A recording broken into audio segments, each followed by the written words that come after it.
Gold, trusted gold buyers. మీరు తాకట్టు పెట్టిన బంగారాన్ని విడిపించి ఈ రోజు ఉన్న మార్కెట్ ధరకు కొనబడను.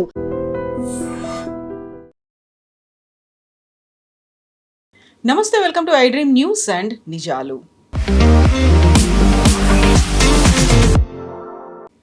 21 గంటల సుదీర్ఘ చర్చల అనంతరం ఇరాన్తో అమెరికా జరిపినటువంటి చర్చలు విఫలమయ్యాయి. ఆ తర్వాత హర్ముజ్ జలసంధి మీద పట్టు బిగించే ప్రయత్నాలను మొదలు పెడుతున్నట్టుగా డొనాల్డ్ ట్రంప్ అనౌన్స్ చేశారు. ఇరాన్ కనుక యాక్సెప్ట్ చెయ్యకపోతే, ఒప్పుకోకపోతే అక్కడి నుంచి బయలుదేరే ప్రతి నౌకని మేము టార్గెట్ చేస్తాము అనేటువంటి మాటను డొనాల్డ్ ట్రంప్ చెప్పారు. ఇజ్రాయెల్ నుంచి నెతన్యాహు కాల్ చేసిన తర్వాతే జేడీ వ్యాన్స్ వెళ్ళిపోయి ఉంటాడు అనేటువంటి ఒక మాట ఇరాన్ చెప్తోంది. ఏం జరిగి ఉంటుంది, ఎందుకని చర్చలు ఫలప్రదం కాలేదు, నెక్స్ట్ ఏం జరగబోతుంది? మనతో పాటుగా ఉన్నారు సీనియర్ జర్నలిస్ట్ సురేష్ ప్రసాద్ గారు. సార్ నమస్తే. సో ముందు నుంచి అనుకున్నట్టుగా అసలు చర్చలు జరుగుతాయా లేదా అనుకున్నప్పుడు చర్చలు జరిగాయి, కాకపోతే సఫలం కాలేదు, విఫలమయ్యాయి. ఎందుకు, ఏం జరిగింది? యాక్చువల్లీ ఇది ఎప్పుడు సక్సెస్ కాదు టాక్స్. నాకు కూడా డౌట్ ఉంది ఎందుకు వెళ్ళారు వీళ్ళని. జేడీ వ్యాన్స్ని ఈసారి ఎందుకు పంపించారంటే ఇరానియన్స్ న్యాచురల్లీ వాళ్ళకి ఒక సీనియర్ లెవెల్ రిప్రజెంటేషన్ కావాలంటే. స్టీవ్ విట్కాఫ్ కానీ జారెడ్ కుష్నర్ వీళ్ళిద్దరూ నాన్ పొలిటికల్ ఎంటిటీస్. ఒకరు జారెడ్ అయితే సన్-ఇన్-లా, విట్కాఫ్ అయితే business partner president Trump.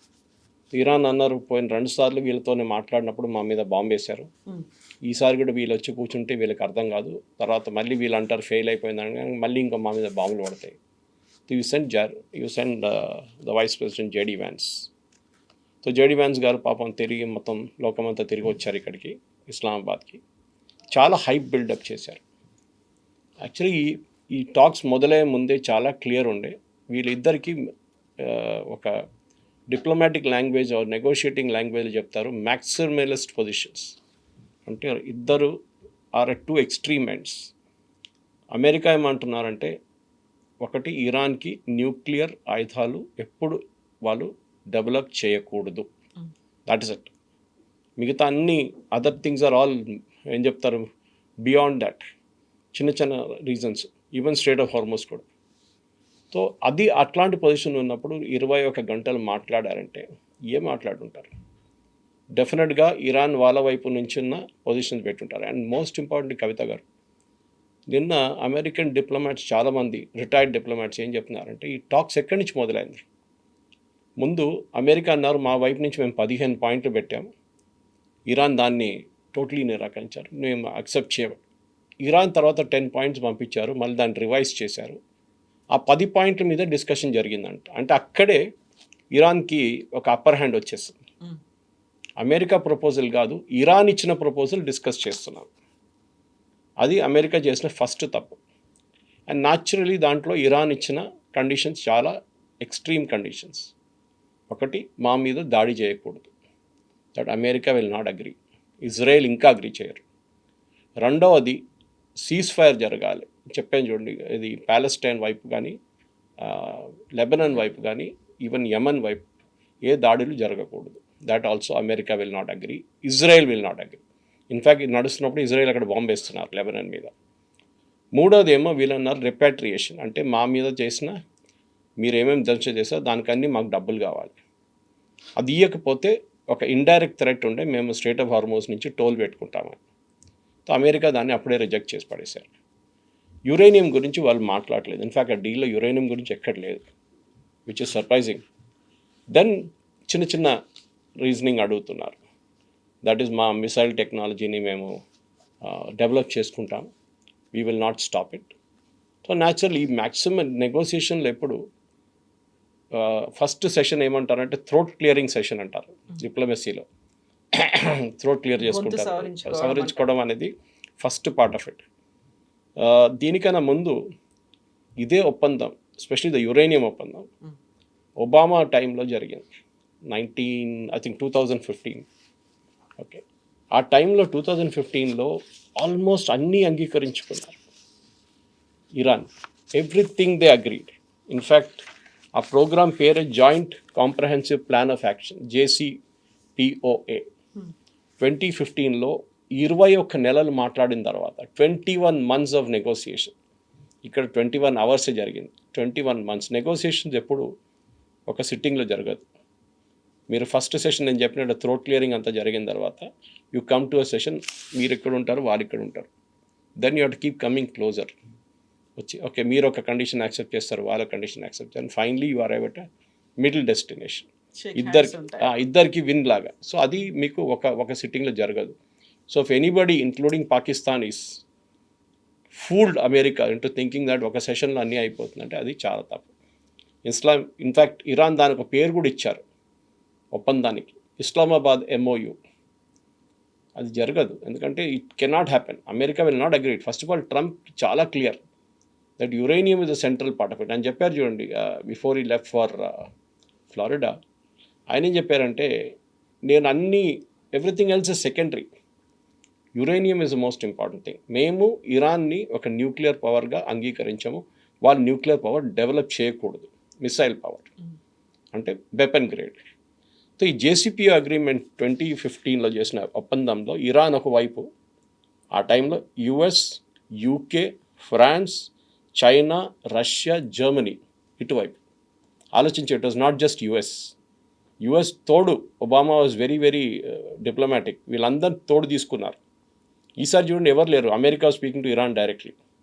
Of course after 47 or 49 years first time face to face కలిశారు వాళ్ళు ఇస్లామాబాద్లో. ఆ ఒప్పందంలో కవిత గారు ఇరాన్ అంగీకరించింది ఏంటంటే, మా దగ్గర ఉన్న యురేనియం ప్యూరిటీని ఒకటి మేము స్టాక్ పైన, మా దగ్గర ఉన్న మొత్తం ఎన్ని కిలోలు ఉన్నాయి దాన్ని 98% మేము రెడ్యూస్ చేసేస్తాం. We'll reduce our uranium stockpile, which is a huge thing. ఇప్పుడు వాళ్ళ దగ్గర 480 కిలోలు ఎంత ఉంది, ఇప్పుడు వాళ్ళు 1 కిలో కూడా తగ్గించినట్టు అంటున్నారు. అప్పుడు వాళ్ళు అంగీకరించారు, కానీ ప్రెసిడెంట్ ట్రంప్ రాగానే దాన్ని చింపి పడేశారు. దిస్ ఇస్ యూస్లెస్ అది ఇది అని చెప్పేసి. ఇప్పుడు దానికన్నా చాలా మట్టుకు ఏం చెప్తారు, ఒక లీనియంట్ అగ్రిమెంట్ని సైన్ చేయడానికి రెడీగా ఉన్నారు ప్రెసిడెంట్ ట్రంప్, కానీ ఇరాన్ అంగీకరించట్లేదు. సరే పాత అగ్రిమెంట్కి తిరిగి వెళ్దామంటే ఇరాన్ చెప్తారు, మీరే అన్నారు కదా దట్ పాత అగ్రిమెంట్ వోంట్ వర్క్ అని చెప్పేసి. అగ్రిమెంట్లో ఇంకోటి చెప్పారు, మా ప్యూరిటీ యురేనియం ప్యూరిటీ ఇరాన్ 3.67%లో 15 సంవత్సరాలకి రీటైన్ చేసుకుంటారు. 3.67 అంటే మీరు వెపన్స్ డెవలప్ చేయలేరు, it is only for running your power plant. వాళ్ళ దగ్గర ఒక యురేనియం పవర్ ప్లాంట్ ఒకటి ఉంది, న్యూక్లియర్ పవర్ ప్లాంట్, రష్యా నడిపిస్తున్నారు, అది రష్యన్ టెక్నీషియన్స్. దానికోసం కావాల్సిన uranium 3.67%. This was the best agreement. మీకు ఇంకా మీరు ఇప్పుడు కాదు, ఇంకా 20 సంవత్సరాలు నెగోషియేట్ చేస్తే కూడా ఇట్లాంటి అగ్రిమెంట్ రాదు. కానీ ప్రెసిడెంట్ ట్రంప్కి పెద్ద ఈగో ఆ టైంలో, ఫస్ట్ టర్మ్లో. ఈయన ఎవరు, ఒబామా ఇరాన్కి డబ్బులు ఇచ్చేసిండు అది అని చెప్పి. In fact one of the conditions Iran ఈ నెగోషియేషన్ అది కూడా ఉండే, మా ఫ్రోజన్ అసెట్స్ రిలీజ్ చేయండి. వాళ్ళది billions and billions of dollars worth of assets కానీ మనీ కానీ వాళ్ళ బ్యాంక్లో కానీ మిగతా అసెట్స్లో US సీజ్ చేశారు.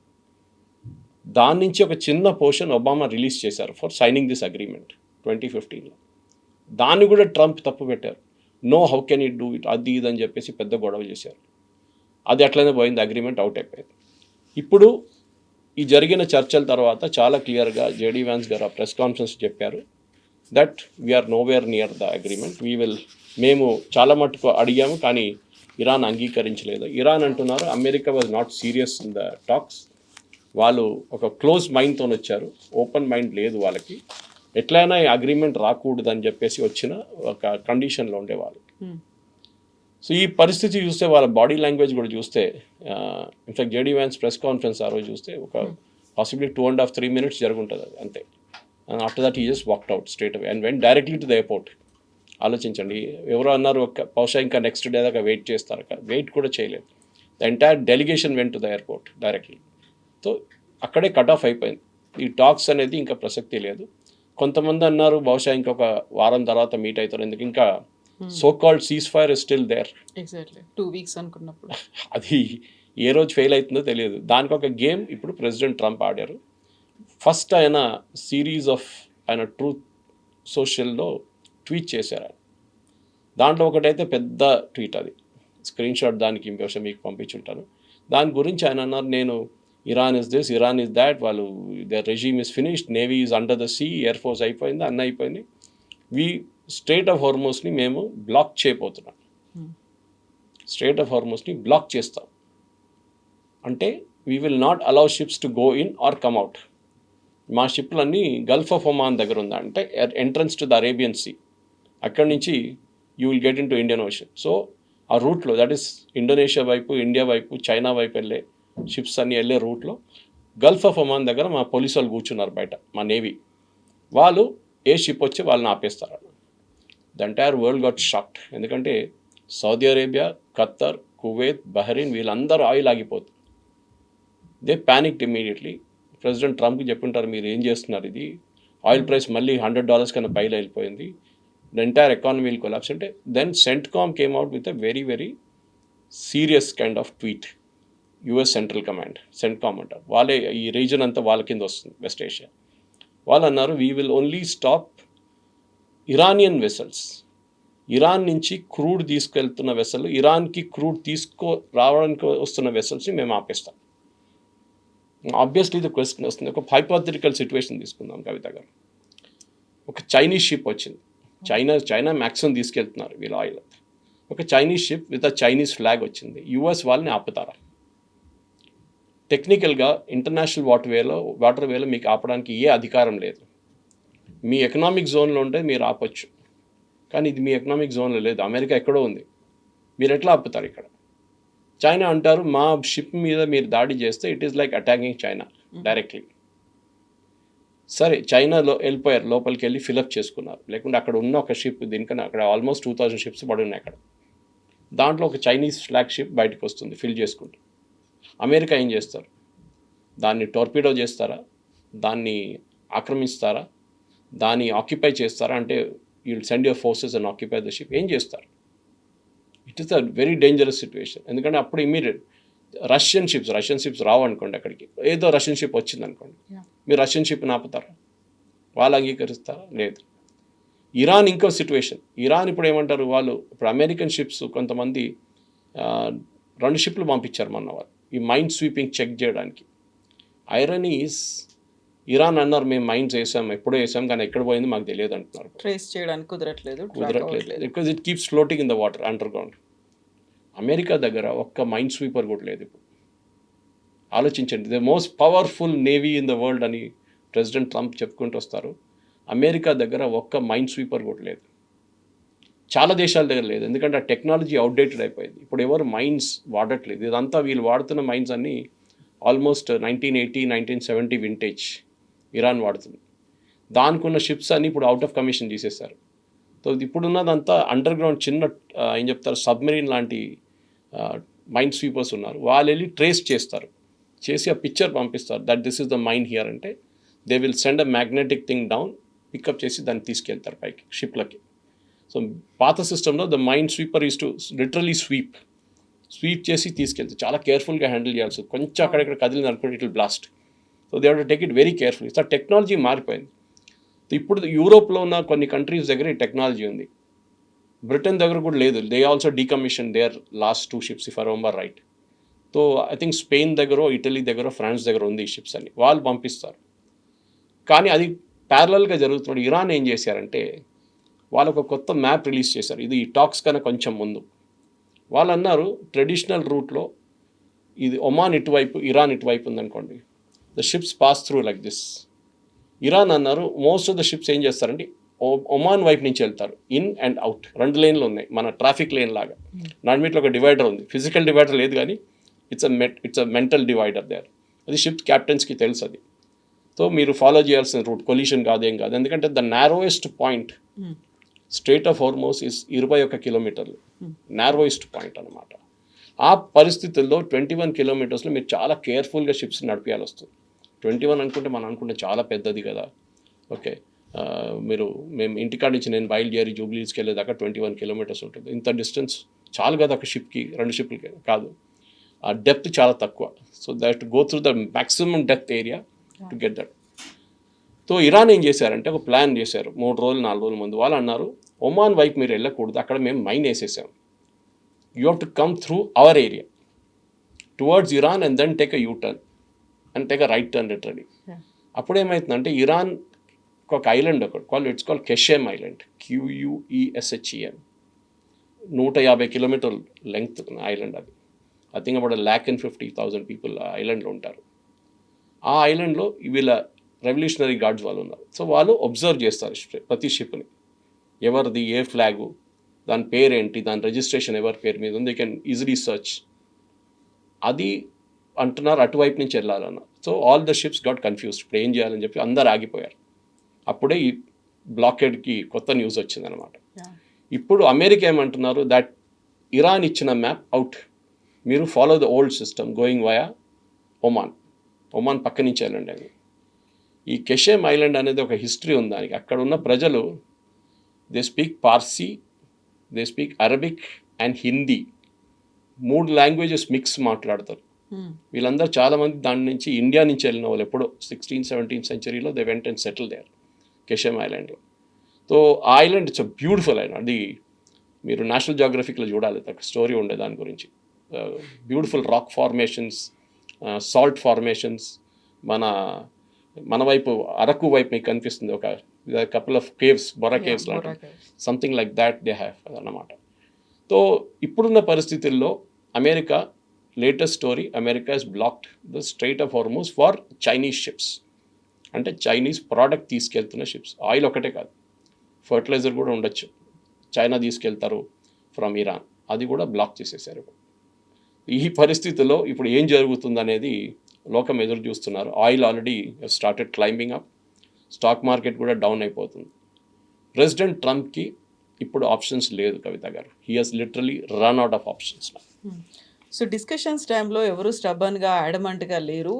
ఆల్మోస్ట్ క్లోజింగ్ స్టేజ్కి వచ్చిన టైంలో అంతా పీస్ఫుల్గానే సక్సెస్ఫుల్గానే అయిపోతుంది అనుకున్న టైంలోనే నెతన్యాహు దగ్గర నుంచి జెడీ వ్యాన్స్కి కాల్ వచ్చింది. ఆ కాల్ వచ్చిన తర్వాత హీ చేంజ్ హిస్ మైండ్, సడన్గా మారిపోయాడు, ఇమ్మీడియట్గా వెళ్ళిపోయారు అక్కడి నుంచి. అది విఫలమయ్యాయి అనేటువంటి ఒక ప్రకటన వచ్చింది అనే మాటని ఇరాన్ నుంచి చెప్తున్నారు కదా. అరాగ్చి ఆ మాట అంటున్నారు, ఎక్స్టర్నల్ అఫైర్స్ మినిస్టర్. నెతన్యాహుకి ఇరాన్కి ఎప్పుడు పడదు, మనకు తెలిసిందే, పాత స్టోరీ అది. కానీ జేడీ వాన్స్ ఏమన్నట్టే, నేను 15 సార్లు మాట్లాడాను ప్రెసిడెంట్ ట్రంప్తో constant with the team also. ఎవరు మన మార్క్ రూబియో కానీ, పీట్ హెస్కెత్ కానీ, వీళ్ళందరితో మాట్లాడాము మేము. కాన్సిస్టెంట్లీ వీఆర్ ఇన్ టచ్. అంటే ఇరాన్ ఈ ప్రపోజల్ ఇచ్చారు, మనం ఏం చేయాలని చెప్పి వాళ్ళు బహుశా మాట్లాడుకుంటారు.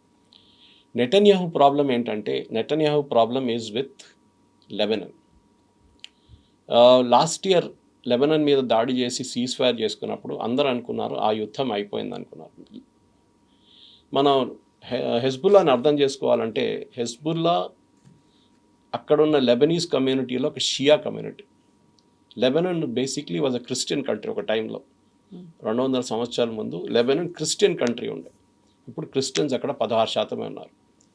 చాలా మటుకు షియాస్ అక్కడ వచ్చి సెటిల్ అయిపోయారు కొన్ని సంవత్సరాల నుంచి. ఇప్పుడు 1/3 ఆఫ్ లెబనాన్స్ పాపులేషన్ ఇస్ షియా. కానీ అక్కడ ఉన్న గవర్నమెంట్ ఇస్ సున్నీ. వాళ్ళకి వీళ్ళకి పడదు. ఎప్పుడు ఎక్కువ గొడవ చేస్తే ఈ షియా వాళ్ళు దే విల్ ఓవర్త్రో ద గవర్నమెంట్కి భయం ఉంది, వాళ్ళ దగ్గర రెగ్యులర్ ఆర్మీ అంత పెద్ద ఆర్మీ లేదు. సో దాన్ని సపోర్ట్ చేయడానికే ఇజ్రాయెల్ వాళ్ళతో చర్చలు నడుపుతున్నారు. ఎవరితోని? Government of Lebanon. చాలా వీక్, కానీ వాళ్ళకి పార్లమెంట్ ఉంది, డెమోక్రసీ ఉంది, ఎలక్షన్ ఉంది, అన్నీ ఉన్నాయి వాళ్ళకి. దీనికన్నా ముందు లెబనాన్ ఉన్న హెజ్బుల్లాకి అన్నిటికంటే పెద్ద సపోర్ట్ సిరియా ఉండే. వీళ్ళ ఆయుధాలు, వీళ్ళది డబ్బులు ఇరాన్ పంపించేది వయా సిరియా ఉండే when Hafez al Assad was there. Okay, ఆయన్ని బషీర్ అల్ అసాద్, దాని తర్వాత he went out, Assad was out. ఆయన్ని ఒక కూ లాగా లిటరల్లీ యుఎస్ సిఐఏ చేసిన ఆపరేషన్ అది చేసి బయటపడేశారు. దాని తర్వాత హెజ్బుల్లాకి వచ్చి ఆయుధాలు ఆగిపోయినాయి. అట్ ద సేమ్ టైం మీకు గుర్తుంటుంది, వాళ్ళ లీడర్ నస్రుల్లాని చంపారు. చాలా మటుకు పేజర్ బాంబ్ బ్లాస్ట్ జరిగింది. So literally Hezbollah was wiped out. అందరూ అనుకున్నారు ఈసారి కూడా హెజ్బుల్లాకి పవర్ ఉండదు, హెజ్బుల్లా ఏం చేయలేరని. కానీ సర్ప్రైజింగ్లీ ఈసారి మళ్ళీ వాళ్ళు తిరిగి వచ్చారు. బహుశా ఏం జరుగుతుందంటే, వాళ్ళ దగ్గర ఉన్న మిగతా వాట్ ఎవర్ లెఫ్ట్ ఓవర్ ఆయుధాలు they are possibly using it now, last attempt లాగా అన్నమాట. సో హెజ్బుల్లాని ఒక సిరియన్ ఇన్ఫ్లుయెన్స్ కూడా మీరు చూస్తే ఇప్పుడు ఇజ్రాయెల్ లిటనీ రివర్ దాకా వచ్చేసారు. అంటే సదర్న్ లెబనాన్లో దూరేశారు వాళ్ళు. They are destroyed village after village. వాళ్ళు అంటున్నారు ఇంకా ఎవరు అక్కడ రాకూడదు, ఇది మా ఏరియా అయిపోయింది అంటున్నారు. The same thing Israel did in Syria. సిరియాలో చాలా ఫ్యాక్షన్స్ ఉన్నాయి. ఆఫ్టర్ అసాద్ పారిపోయిన తర్వాత అక్కడ ఫ్యాక్షన్ మీద ఫ్యాక్షన్ కొట్టుకుంటున్నారు. అక్కడ కూడా ఇజ్రాయెల్ చాలా మటుకు పోర్షన్స్ ఆక్యుపై చేసుకున్నారు. వాళ్ళు ఒక బఫర్ డివిజన్ బిల్డప్ చేస్తున్నారు కవిత గారు, మా మీద రేపు దాడి జరగకూడదు. సో ఇజ్రాయెల్స్ పొజిషన్ ఇస్ చాలా చాలా క్లియర్. బెంజమిన్ నెటన్యాహు నిన్న ఒక పెద్ద మెసేజ్ పంపించారు మీకు, I think I sent it to you. He was justifying నేను యుద్ధానికి ఎందుకు వెళ్ళాను అని చెప్పేసి. అండ్ మీరు అది చదివితే you will really be convinced. Diplomats అంటారు, diplomacy is the art of telling people to go to hell so much that they would like to go there అన్నమాట. ఇంగ్లీష్లో అంటారు దాన్ని. హెల్కి వెళ్ళమని ఎంత బాగా కన్విన్స్ చేస్తారు, నరకానికి వెళ్ళమని చెప్పినా ఈజీగా యాక్సెప్ట్ చేయాలి. చెప్తారు. That is diplomacy, same language. నేను ఎందుకు చేశాను, ఇజ్రాయెల్ ప్రజల కోసం చేశాను, మీకోసం చేశాను అని చెప్పి నెటన్యాహు చాలా డీటెయిల్డ్గా స్టేట్ బై స్టేట్, అంటే లెబనాన్ తర్వాత సిరియా తర్వాత ఇరాక్, అన్నిటికంటే పెద్ద బ్లండర్ ఇప్పుడు ప్రెసిడెంట్ ట్రంప్ చేశారని చెప్తున్నారు ఈ వార్తో. కానీ దీనికన్నా ముందు యుఎస్ హిస్టరీలో ఒక సర్వే జరిగింది among the diplomats retired and serving. America వాళ్ళ హిస్టరీలో అన్నిటికంటే పెద్ద ఫారిన్ పాలసీ బ్లండర్ ఏం చేశారు. Most of people will say వియట్నాంకి వెళ్తాం మనం, Vietnam was the biggest blunder. But that time America was అంత పెద్ద డిప్లొమాటిక్ పవర్ లేకుండే. ఓకే, లిండన్ జాన్సన్ ఉండే, జాన్ ఎఫ్ కెనడీ తర్వాత వచ్చారు. కానీ the biggest blunder was president Bush and Iraq war. Weapons of mass destruction ఉందని చెప్పి మొత్తం అక్కడ వెళ్ళి నేటో ఫోర్సెస్ని తోడు తీసుకెళ్ళి ఇరాక్ని మొత్తం దంచారు. వెపన్స్ ఆఫ్ మాస్ డిస్ట్రక్షన్ దొరకలేదు. Today Iraq has become a lawless society. మూడు ఫ్యాక్షన్లు, నాలుగు ఫ్యాక్షన్లు కొట్టుకుంటున్నారు. అల్ఖైదా ఉన్నారు, ఐసిస్ ఉన్నారు, ఇరాన్ ప్రాక్సీస్ ఉన్నారు అక్కడ, and then the Iraqi government ఉన్నారు. Same situation is there in సిరియానో. అక్కడ ఒక former terrorist, al Qaeda terrorist, $10 million reward ఉన్న ఒక టెర్రరిస్ట్ని ఇప్పుడు ప్రెసిడెంట్గా కూర్చోబెట్టారు యుఎస్ అక్కడ. బికాస్ వాళ్ళకి చాయిస్ లేదు ఇంకా. సో ఈ పరిస్థితుల్లో ఇజ్రాయెల్ వాళ్ళ పని వాళ్ళు చూసుకుంటున్నారు, వాళ్ళని తప్పు పట్టలేమని. If they are pressurising US and US ఆ ప్రెషర్లో పడిపోతానంటే అది యూఎస్ తప్పు, ప్రెసిడెంట్ ట్రంప్ తప్పది. కానీ ప్రెసిడెంట్ ట్రంప్ కూడా తెలుసు that the bigger threat Israel మీద ఒక దాడి రేపు జరిగితే రేపు యూఎస్ మీద దాడికి జరగవచ్చు, ఇంకో 9/11 జరగవచ్చు. That president Trump is very clear అన్నమాట. సో బహుశా ఫస్ట్ టైం ఈ స్ట్రైట్ ఆఫ్ హార్మోస్లో స్ట్రాటజీ మార్చారు. వాళ్ళు బ్లాక్ చేసే బదులు మేమే బ్లాక్ చేసేస్తాం, వాళ్ళని బయటికి వెళ్ళనియం. కానీ క్వశ్చన్ నౌ ఇస్ హైపోథెటికలీ రేపు ఖతార్ నుంచి ఒక గ్యాస్ ఫిల్ చేసిన, ఒక ఎల్పిజి గ్యాస్ ఫిల్ చేసిన ఒక షిప్ స్ట్రైట్ ఆఫ్ హార్మోస్ నుంచి బయలుదేరింది. ఇరాన్ దాన్ని కొడతారా? ఎస్పెషలీ నెక్స్ట్ 1 వీక్ ఈ సీజ్ ఫైర్ ముందు America wants that to happen. వాళ్ళు కావాలంటే ఒక డమ్మీ షిప్ పంపిస్తారు, ఇరాన్ కొడతారా లేదా చూద్దాం మనం చెప్పేసి. ఇరాన్ కొట్టారనుకోండి, America will say ceasefire is over, మేము మా బాంబింగ్ మొదలు పెట్టేస్తాం, వీఆర్ రెడీ అండ్ లాక్డ్ అన్నారు ప్రెసిడెంట్ ట్రంప్ నిన్న. మళ్ళీ యుద్ధం మొదలవుతుంది అండ్ మళ్ళీ ఇదే whatever happen. But this time definitely Iranian government పడిపోతుంది, దాంట్లో డౌట్ లేదు. వాళ్ళు తట్టుకున్నారు ఇన్ని రోజులు, ఆల్మోస్ట్ 40 days, కానీ ఇంకా వాళ్ళు చేయలేక, వాళ్ళు మొత్తం almost the entire Iran is finished. కానీ ఈ స్ట్రైట్ ఆఫ్ హార్మోస్ గురించి కూడా ఒక హిస్టరీ ఉంది దీనికి ముందు, అది చాలా ఇంట్రెస్టింగ్. ఎందుకంటే మనం అనుకుంటాం straight of Hormuz 20% of world's oil ఆ రూట్ నుంచి ట్రావెల్ అవుతుంది, 40% ఆఫ్ వరల్డ్స్ ఫర్టిలైజర్ ఆ రూట్ నుంచి వెళ్తుంది, హీలియన్, ప్రొపేన్, బ్యూటేన్, మీరు ఏ గ్యాస్ పేరు చెప్పండి ఆ రూట్ నుంచి వెళ్తుంది. అట్లాంటి ఒక రూట్ని బ్లాక్ చేయడం అనేది దీనికన్నా ముందు కూడా జరిగింది, కానీ that was in a different history, different point in time. So ఇప్పటికీ ఇంత అయినప్పటికీ కూడా పాకిస్తాన్ ఈజ్ రెడీ. నేను మళ్ళీ నెక్స్ట్ చర్చలు ఏమైనా జరగాలి అంటే వీఆర్ రెడీ టు హోస్ట్. మళ్ళీ పాకిస్తాను లేకుంటే ఇస్లామాబాద్ అలాగే ఉంటుంది అనేది. బట్ ఫర్దర్గా అవుతాయి అంటారా మీరు? యుఎస్ డిప్లొమాట్ ఒక స్టేట్మెంట్ ఇచ్చారు, పాకిస్తాన్ని చర్చలు తీసుకురావడం ఎట్లయిపోతుందంటే మీ పర్సు తీసి ఒక పిక్ పాకెట్కి ఇచ్చి అది ఉంచుకోరా, నేను నా షూస్ వేసుకుంటాను చెప్పేలాగా ఉంటుందన్నమాట. పాకిస్తాన్, ఇజ్రాయెల్ చాలా క్లియర్గా చెప్పారు, Pakistan is a terror supporting nation. వాళ్ళని మీరు తీసుకొచ్చి మీడియేషన్ ఏం పెట్టారు?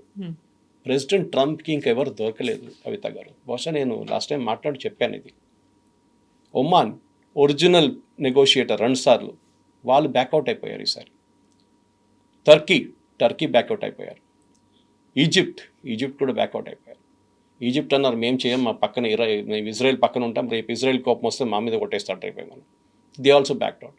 యూఎస్కి దొరికిన ఒక బక్రా పాకిస్తాన్, అండ్ పాకిస్తాన్ రెడీగా ఉన్నారు, ఎందుకంటే వాళ్ళకి పబ్లిసిటీ కావాలి, డబ్బులు కావాలి. ఇది హోస్ట్ చేసిన దానికి సౌదీ అరేబియా వాళ్ళకి $5 బిలియన్ ఇచ్చారు. సౌదీ అరేబియాలో పాకిస్తాన్ ఎయిర్క్రాఫ్ట్ అని తీసి అక్కడ పెట్టుకున్నారు. ఇదంతా జరిగింది లాస్ట్. సో పాకిస్తాన్ రోల్ ఏంటంటే దీనికి పబ్లిసిటీ కోసం వచ్చారు. కానీ ఇప్పుడు ఎట్లయిపోయిందంటే ఇజ్రాయెల్ టార్గెట్లో వచ్చేసారు పాకిస్తాన్ కూడా. వీళ్ళ ఎయిర్క్రాఫ్ట్ తీసుకెళ్ళి సౌదీ అరేబియాలో పెట్టారు. ఇజ్రాయెల్కి ఒక డౌట్ ఏంటంటే సౌదీ అరేబియాకి న్యూక్లియర్ టెక్నాలజీ అమ్ముతున్నారు పాకిస్తాన్. అందుకే పాకిస్తాన్ దగ్గర డబ్బులు లేవు. ఇప్పుడు వాళ్ళ దగ్గర ఉన్నది న్యూక్లియర్ టెక్నాలజీ, అన్నిటికంటే పెద్దది, which is exactly what US ఇరాన్ని ఆపడానికి ట్రై చేస్తున్నారు. పాకిస్తాన్ చాలా రోజుల నుంచి ఈ న్యూక్లియర్ టెక్నాలజీని అమ్మడానికి ట్రై చేస్తున్నారు వాళ్ళ డబ్బుల కోసం అంతే. So Saudi Arabia is possibly ready to buy. దీనికన్నా ముందు సౌదీ అరేబియా దగ్గర న్యూక్లియర్ రియాక్టర్ ఉంది ఒకటి, బట్ యురేనియం వాళ్ళు FN గ్రేడ్స్కి రాలేదు వాళ్ళు. సో సౌదీ అరేబియాకి పాకిస్తాన్ ప్లేన్లు తెచ్చి పెట్టుకున్నారు. This is the first step. ఎందుకంటే వాళ్ళ నడుమిట్లో ఒక ఒప్పందం ఉంది, డిఫెన్స్ అగ్రిమెంట్ ఉంది. మా మీద దాడి చేస్తే మీరు హెల్ప్ చేయాలి, మీ మీద దాడి చేస్తే మేము హెల్ప్ చేస్తామని. అండ్ ఆల్మోస్ట్ 3,000 మంది సోల్జర్స్ దాకా వచ్చి అక్కడ ఉన్నారు. ఎందుకంటే Saudi Arabian army is nothing. Pakistan army at least ఏం చెప్పినా కానీ మనతో పోరాడి వాళ్ళకి కొంచెం ఎక్స్పీరియన్స్ ఉంది. So they will come and stay there వాళ్ళు. ఎందుకంటే ఇరాన్ వైపు నుంచి రేపు మిసైల్స్ మొదలైతే సౌదీ అరేబియా దగ్గర అడ్డుకోవడానికి మిసైల్స్ లేవు, అయిపోయినాయి వాళ్ళ దగ్గర స్టాక్ అంతా. సో పాకిస్తాన్ వాళ్ళ ఎయిర్క్రాఫ్ట్ యూజ్ చేసి దాన్ని కౌంటర్ చేస్తారు. ఎయిర్క్రాఫ్ట్ ఉన్న మిసైల్స్ యూజ్ చేసి అది చూడాల్సిందే ఎంత ఉంటుంది. ఎందుకంటే ఒకసారి ఇరాన్ ఫైరింగ్ చేస్తే మనం ఎప్పుడు చెప్తుంటాం చూడండి, పిచ్చోన్ చేట్ల రాయిలాగా ఉంటుంది, ఎక్కడ పడేస్తాడో తెలియదు ఇరాన్ తీసుకెళ్ళి. అదే జరుగుతుంది. కానీ ఈ strait of Hormuz back in focus వచ్చింది. దీనికన్నా ముందు 1953లో ఇదే స్ట్రెయిట్ ఆఫ్ హార్ముజ్ని బ్లాక్ చేశారు. అదొక హిస్టరీ. ఆ టైంలో బ్రిటన్ బ్లాక్ చేశారు. బ్రిటన్ స్ట్రెయిట్ ఆఫ్ హార్ముజ్ని బ్లాక్ చేశారు. ఆలోచించారు 1953లో. ఆ టైంలో మొహమ్మద్ మొసావి అని చెప్పి ఒక ఇరానియన్ ప్రెసిడెంట్ ఉండే, చాలా పాపులర్ మనిషి, డెమోక్రసీ ఎలక్షన్లో గెలిచిన చాలా పాపులర్గా ఇరానియన్ ప్రెసిడెంట్ ఉండే. కానీ అమెరికాకి అండ్ స్పెషలీ బ్రిటన్కి ఆయనకు అస్సలు పడదు. ఆయన అన్నారు, మా దగ్గర ఉన్న అప్పుడే ఈ ఆయిల్ అంతా బయటికి తవ్వి తీసిన అది చేసిన పని అంతా బ్రిటిష్ కంపెనీలు. సో బ్రిటన్ ఏం చేస్తుందంటే ఆయిల్ అన్నీ తీసుకెళ్ళిపోతుండే, ఇరానియన్ ఆయిల్. సో ఒకరోజు ఆయన అన్నారు, ఇదేంటి మీరు తీసుకుపోతున్నారు మా ఆయిల్ అని చెప్పి he nationalize the company. Okay, and ఆ కంపెనీ నేషనలైజ్ చేసిన తర్వాతనే గొడవ అంతా జరిగింది కవిత గారు. ఈ Mohammad that was called Anglo Iranian company. Later it became BP, British petroleum. ఇది మొత్తం ఇరానియన్ ఆయిల్ రిజర్వ్స్ అంతా వాళ్ళ చేతిలో ఉండే. సో ఈయన నేషనలైజ్ చేసిన తర్వాత బ్రిటన్ ఆల్మోస్ట్ అవుట్ అయిపోయారు. సో ఇమ్మీడియట్లీ బ్లాకేట్ పెట్టి అమెరికన్ CIAని తీసుకొచ్చి మొహమ్మద్ మొసావిని పదవి నుంచి తొలగించేశారు. ఖర్చు పెట్టింది $3 మిలియన్ అంతే CIA ఒఫీషియల్గా. ఆయన తీసిన తర్వాత, ఆయన్ని బయటపడేసిన తర్వాత again the oil reserves came back to Britain మళ్ళీ షా ఆఫ్ ఇరాన్ని గదిలో పెట్టి అక్కడ థ్రోన్ మీద పెట్టి అమెరికా వీళ్ళు ఆయిల్ అంతా నడిపించారు బ్రిటన్. దాని తర్వాత మనకు జరిగిందో 79లో ఖొమేనీ వచ్చిన తర్వాత again British got throne out totally. So ఈ హిస్టరీ మన దగ్గర ఉంది. ఆ టైంలో బ్రిటన్ బ్లాక్ చేశారు strait of Hormuz. And strangely enough I remember right, నేను ఎప్పుడో ఒకసారి చదివాను ఇది, the only country to defy Britain was Japan. వాళ్ళకు షిప్ పంపించారు, చూద్దాం మీరు ఏం చేస్తారని చెప్పి. ఏం చేయలేదు బ్రిటన్, భయపడ్డారు.